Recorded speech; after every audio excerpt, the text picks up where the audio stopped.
Hi, I'm Mark Middlebrook, and I'm here in the Paul Marcus Wines Cantina.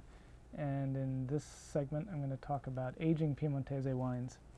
The everyday wines of Piemonte, red wines made principally from Barbera and Dolcetto, generally are made to be drunk fairly young. Once you get them a year or two afterwards, they often will be, hold fine for a year or two, but they're not, in general, going to improve. There are a few exceptions, especially with Barbera, that's aged in Brique in small wood barrels by the producers.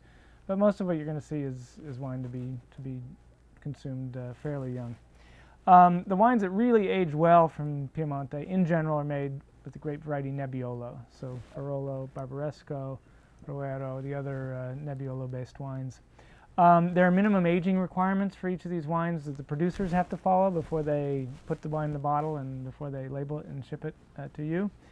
And that's intended to ensure that the wine has some evolution, started to develop, and also, very importantly, that the fierce tannins in Nebbiolo aren't so young and aggressive that they tear the inside of your mouth up.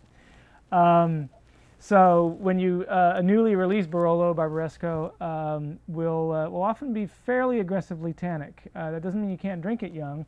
I would decant it. Even several hours ahead works well. These wines evolve very, very slowly with aeration. Move it around the glass a lot to get more air into the wine. That'll help get the wine more expressive and make it more pleasurable to drink. The other thing to do with a younger Nebbiolo is to certainly to have it with food, any Nebbiolo in my view, but in particular to have it with something like a chunk of aged cheese like a Parmigiano Reggiano, or with a very meaty sort of dish. Particularly braised meats work well with Nebbiolo. If you have the patience to wait, though, these things really are very much worth holding on to and aging 2, 3, 5, 10, sometimes 20 or more years.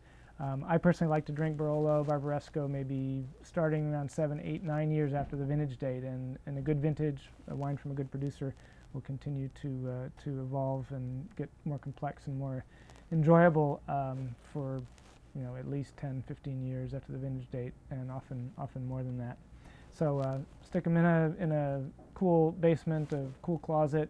Main thing you want to avoid is big temperature swings. It doesn't so much matter what temperature, although it should be under 70, closer to 60 or 65 is even better. But the important thing is to enjoy these wines, and if you order them young, that works fine. Again, just decant them and have them with the proper food, and you'll have a good time.